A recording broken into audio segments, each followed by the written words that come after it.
Good afternoon, Bernard. Good afternoon, Ali. First of all, let me introduce you to our followers. Bernard is one of the owners of Mozer & Co., one of our favorite brands that we keep speaking on and on. First of all, and I usually like to start with something personal. We know that you live in Dubai. Yes. So tell us, how did you end up being in Dubai? So I was living in the Far East for many years. I was living in Hong Kong for 10 years, 11 years, and at some point as my family grew, I had 3 kids, and decided it was time to come a bit closer to Switzerland and but to still as needed to travel a lot, especially to Asia. I wanted to have something a bit in between, and Dubai became natural and the right place to go. So I moved with the family there now 4 years ago,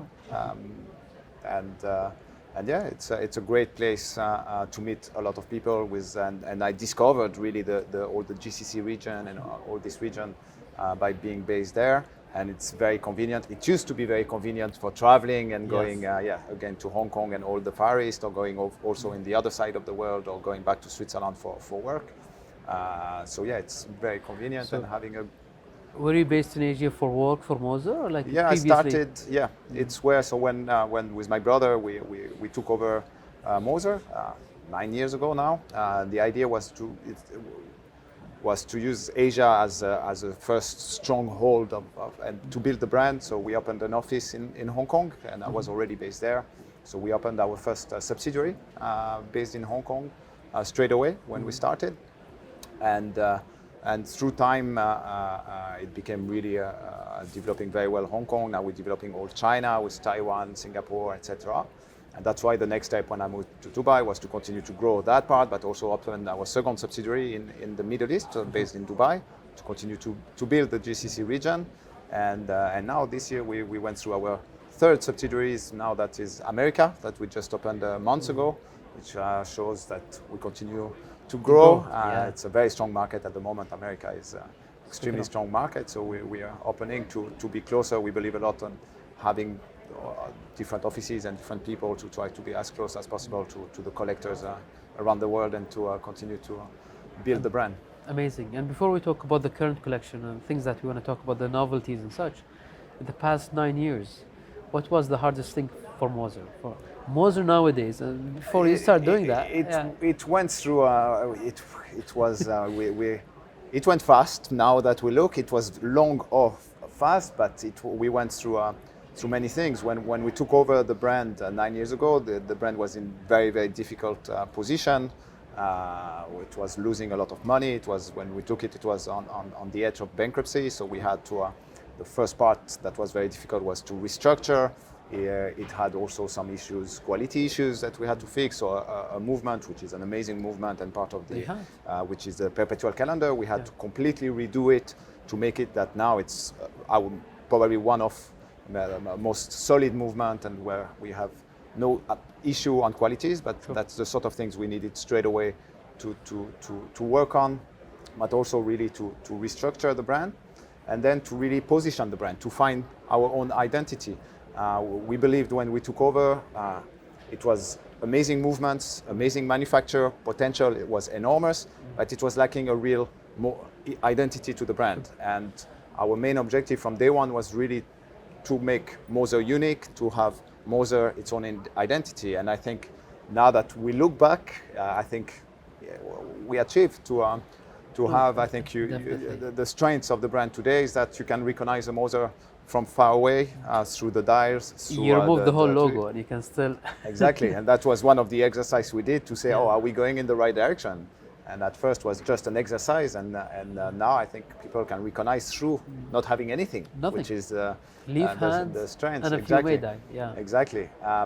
So yeah, we went through very difficult times to now a very amazing time where it's, we see the brand have been growing amazingly throughout the last 6-7 years. The last 3 years especially has been extremely strong. And what is interesting, it's really growing globally, so we don't have one place or others. It's really in all markets. US, like I was saying, that is going extremely well. Europe, growing through local customers, which is important.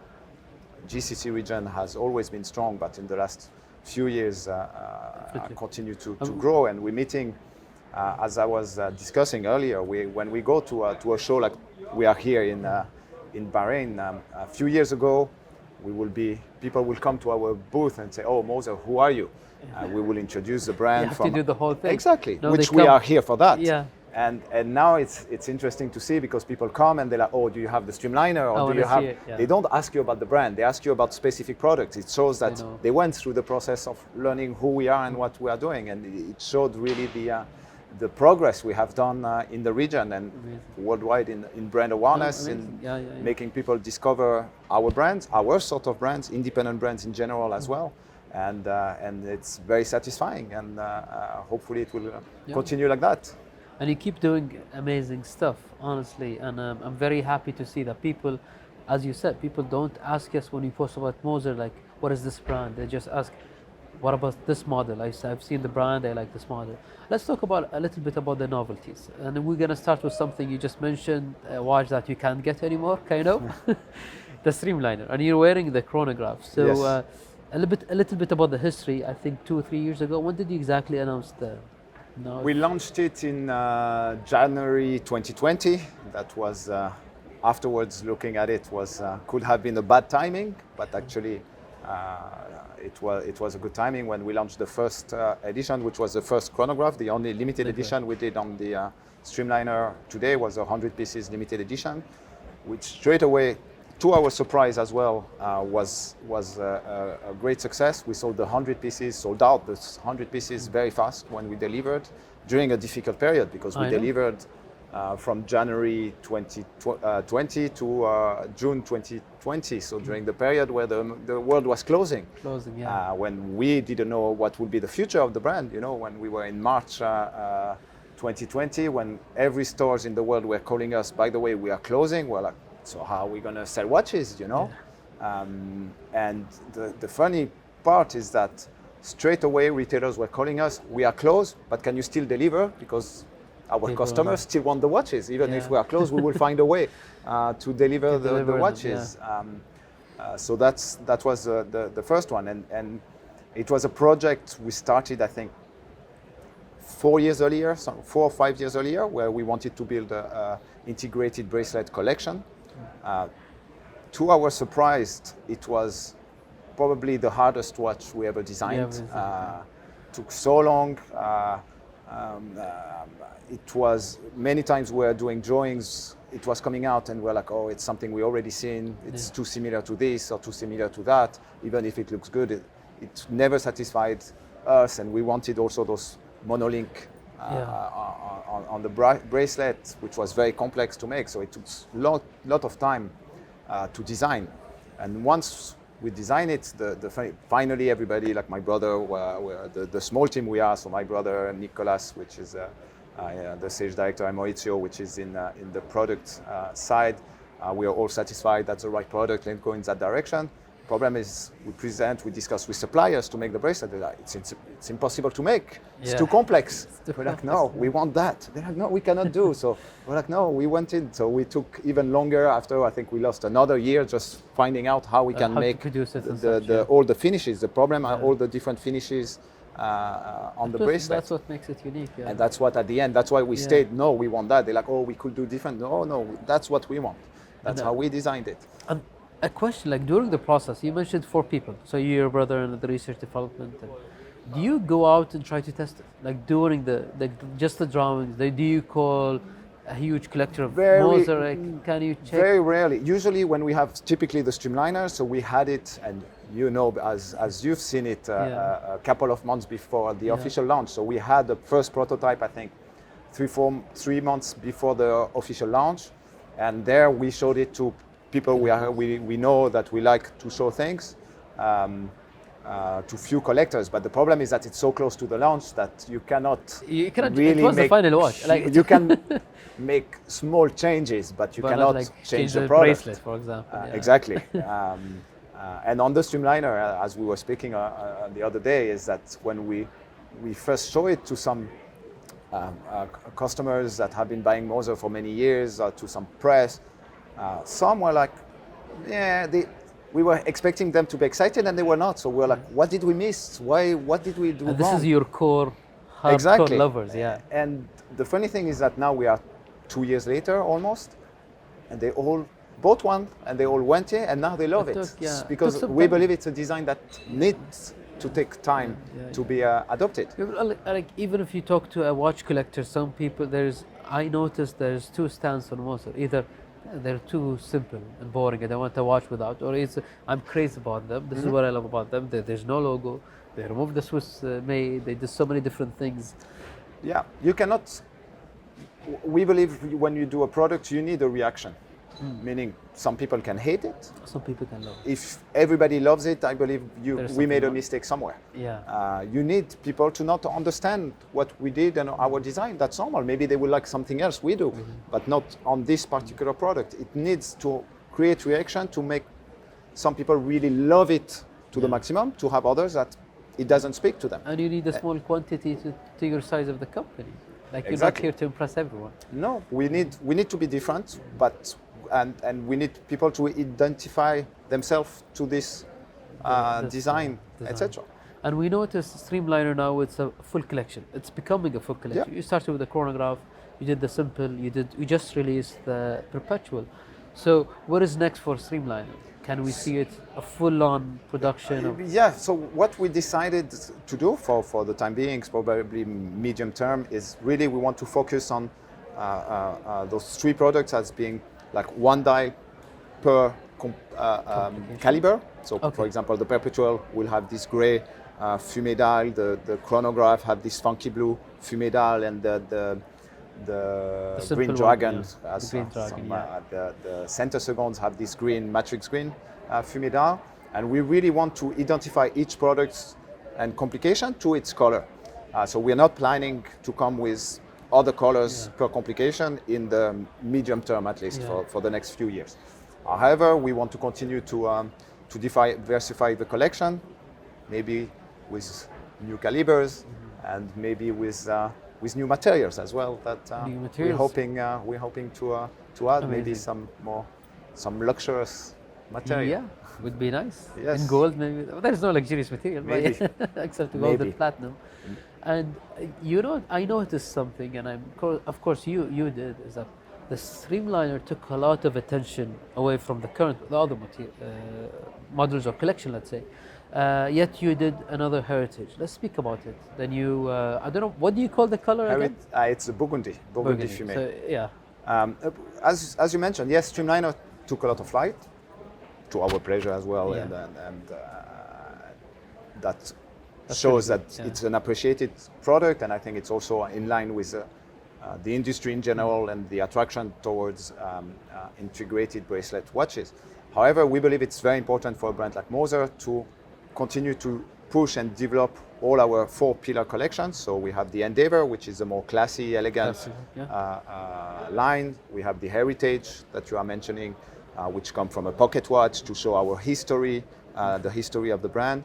And we have the Pioneer, which is a bit our and the entry a bit into Moser as well. It's a sporty watch, everyday watch, 120 meter resistance, and we want to continue really to develop those 4 lines and focus. We stopped other lines like the Venture. We are finishing and stopping that collection because a bit too close to the Endeavor. Sure. And we are also we finished the Swiss Alp watch. That was you stopped it completely. Completely. We finished the deliveries now, and we finished completely on that. It was a fun project. It was a fun project, a very fun project. But that's why it makes you need to move on at some point. It's been 5 years. So yeah, we really want to continue to develop those 4 pillar collections, and that's why every year we're planning to have a couple of novelties on each collection. Not so Streamliner as well, but Heritage as mentioned, where we just launched months ago, I think the dual time. The Heritage, relatively, it's a new collection. I think this is it's the a 4th new. one. We have exactly. We don't have a lot of references in it. Again, to our surprise, it's a collection that works very well. Whatever we produce is selling extremely well. We don't produce that much of it because not many references. We have the center seconds on funky blue. We have the burgundy on dual time, and we have tourbillon. But it's a collection I appreciate a lot. I think it's very comfortable to wear. You can wear it also when you wear a suit. You can wear it on T-shirts. It has this versatile approach to the watch that I like. And so we launched the Burgundy dual time now a month and a half ago, which it's beautiful. The dye, I love that burgundy color. That's why I asked about the color, because I see it's different shades. I see it's a beautiful watch, and we covered it. We posted. A lot of people are loving it. We're launching a special one next week as well. The same watch? Special on the heritage. First time we will use another material. Okay. You will see. I'm limited edition. Limited edition for linked to our e-shop that we will be launching during Dubai Watch Week. Okay, I think I know, which is gonna speak to me a lot. But if you know, you know. One of the things also that we got our questions about Mozer, that you got famous for doing these crazy colors. Mm-hmm. You have shades of blue, not only one blue. And Ali was explaining, no, this is actually a blue lagoon, but this is the funky blue, and this is... We have the midnight blue, we have the Arctic blue. Arctic blue, exactly, that's the Russian Which is edition. very different. Very different. Yeah, very light color, light blue. But what next? Like, I know you do the perpetual. So are you focusing more? You did a few colors in the past. Yeah. So, and you're doing the Streamliner, so this is a new collection. But would we expect Mozer to do more calibers nowadays? We did quite a lot of new calibers. You see the dual time we just launched, which is a new that's calibers. totally new one. Yeah. We're working on new calibers for next year. One of our big novelty for next year will be with a new caliber. Totally new caliber. Yeah. Totally new caliber development. We're also working, as we're making our own hairsprings in-house. So we believe there are things we can do there. We did the double hairsprings, and there are other things we are working on to continue to promote that part that we believe is very important, as it's the heart of the watch. We supply quite a lot of other brands. So quite a lot of things we can do there. So yes, we are working. Every year we try to have at least one new caliber. And we had the minute repeater a few years ago. We had and even the Streamliner Perpetual, what I loved about it honestly is that I think it's based on the same caliber, but you move things around, right? So the regular Pioneer Perpetual, the date is on the right at 3, and exactly. You moved it, Technically, it's a new caliber. It's an evolution of the existing perpetual calendar, but we believe that in the Streamliner we wanted a new look, and to keep a bit from the original chrono with this long second hand that turn around, etc. So we wanted to change from a small second to a center second, move the date to give also to put the crown like so it's important to keep a DNA throughout the collection. What's next for Mozer? But I know how big is your production right now? We are a bit more than 1,500 watches. And do you hope or you want to increase much, or? Yeah, but it takes time. We need, because the demand is there, but not by that much, because it takes a lot of time anyway to continue to grow. You need to find good watchmakers is difficult, and then you need to train them, which take long time to be able to work on our calibers. So yeah, of course we all believe we need to continue to grow, but it takes time to grow the production. My last question for you, and I'm sorry I'm taking much of your time. I'm very happy.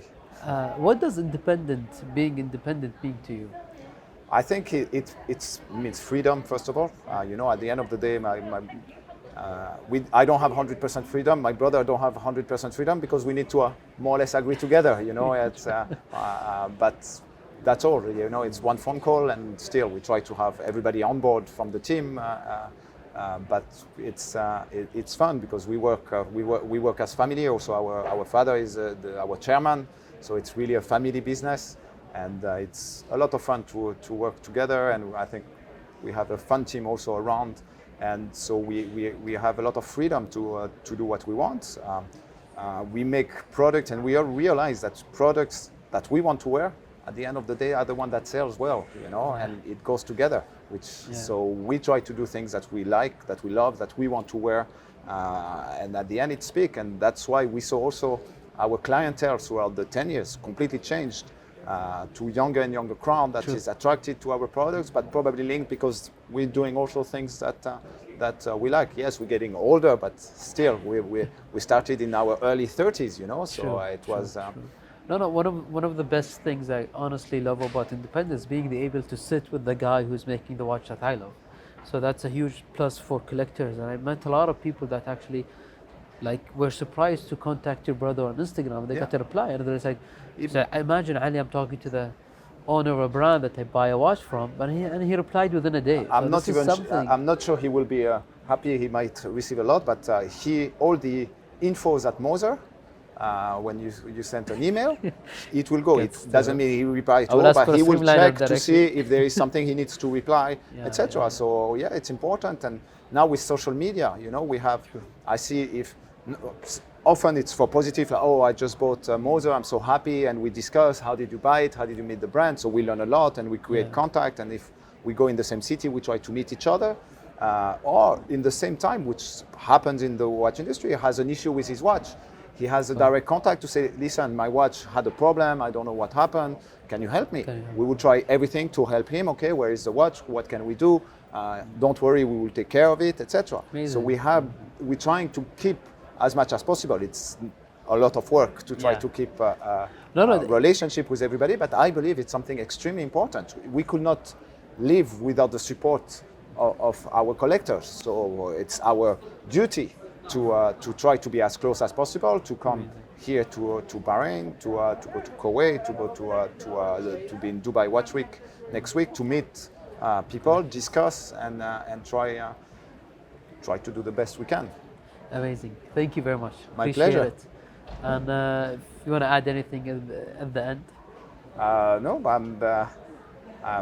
I think, you know, it's. I hope that everybody that will watch will be happy or know already Moser, but if they don't, please come discover us during one of the fair or hopefully in an event in the stores or somewhere. And hopefully in Kuwait. I would love to do something in Kuwait. we should, and thank you also, because we need somebody like you that help us promote and speak. You know, I'm just I don't speak Arabic, so it's important that people present and represent. It helps us a lot to have different people like you that are explaining what we are trying to do. And I think if with pleasure, not us only, but if the independent brands are as strong as they are today, it's because they are passionate guys like you that have been helping to promote us. And so thank you very much for that. No, thanks a lot. Thanks a lot to you. Thank you. Thank you.